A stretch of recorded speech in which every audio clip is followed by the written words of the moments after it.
Hey everybody, it's Andy with Nerds on the Run here, and welcome back to the channel. It's been a little while. Quarantine has kept me out of the biz, and I am quite busy with work, so I don't have a lot of time for these things. But today I woke up and had to bring you all a trailer reaction to a new Paper Mario game. There was, in some of the Nintendo leaks a little while back, some rumors that there would be a Paper Mario game, but every time there's any kind of leak or supposed leak, there's always Paper Mario rumors, so you have to kind of take them with a grain of salt.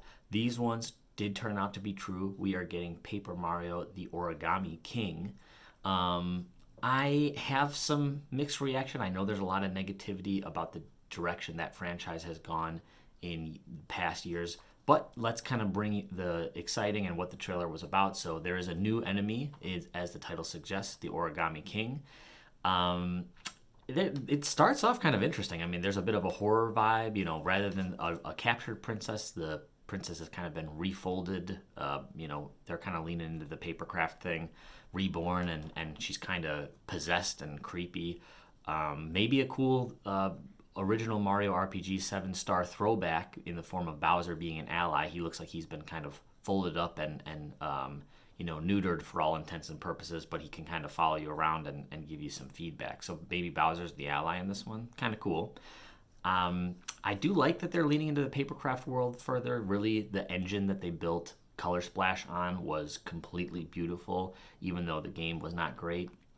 The writing was funny, the engine was beautiful, the gameplay was not fun. So those are the mixed reactions that I'm having here. There's this special origami mechanic that's kind of replacing the sticker, the paint. That's the new gimmick, and they might be leaning into that gimmick in this one yet again. The big enemies, some pretty larger than life areas to explore, so it could be really cool, but I'm just nervous that I don't mind that the gimmicks exist and that the world building goes in that direction if the gameplay is fun. That's the bottom line. A lot of people, of course, were really, really getting their hopes up, like they always do, that this would be a return to form for the franchise, that this would be a Paper Mario game that has traditional role-playing elements with a partner system, with turn-based battles, with items, with permanent weaponry and things like that. And this does not appear to be the case.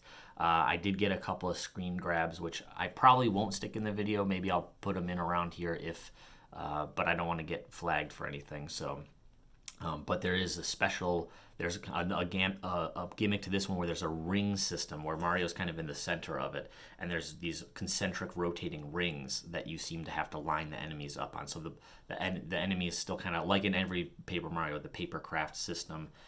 The enemies will kind of stay oriented towards the screen as they rotate in 3D space, but it looks like you have to, almost like a safe, you have to kind of line up these different rings, and then if you make lines of enemies, you can kind of do an attack in a single direction. What the attacks are based on, there looks like there was something called the shiny boots. I don't know if that was like a permanent item like in the original 1 and 2 Paper Mario, or if it's more of like a sticker or a painted item like we got in the last couple entries. Whatever the case may be, it's definitely another kind of gimmick to a battle system, and not necessarily a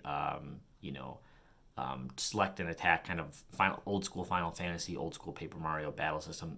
It has not made a return, so it's a new gimmick. If it's a fun gimmick, I'm all about it. That's kind of where I stand with this stuff.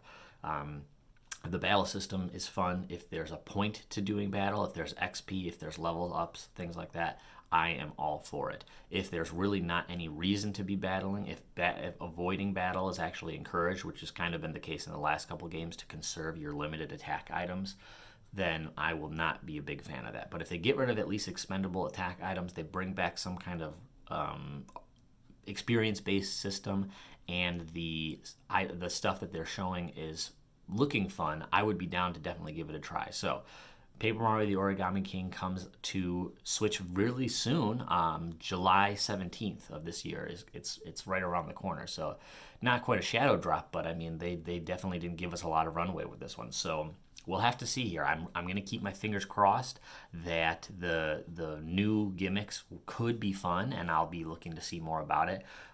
But as of right now, I'm kind of having cautious optimism because it looks beautiful. You used a very similar looking world and engine to what Color Splash used.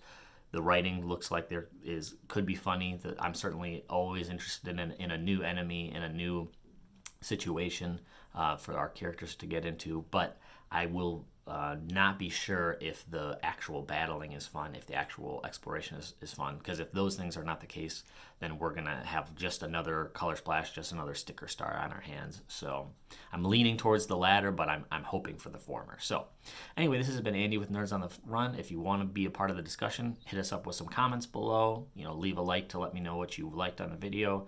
Leave a dislike if you want to change something, but please just let me know with some feedback what you didn't like about the video. I hope you all are having a great day, and I hope to see you more on the channel. Bye-bye.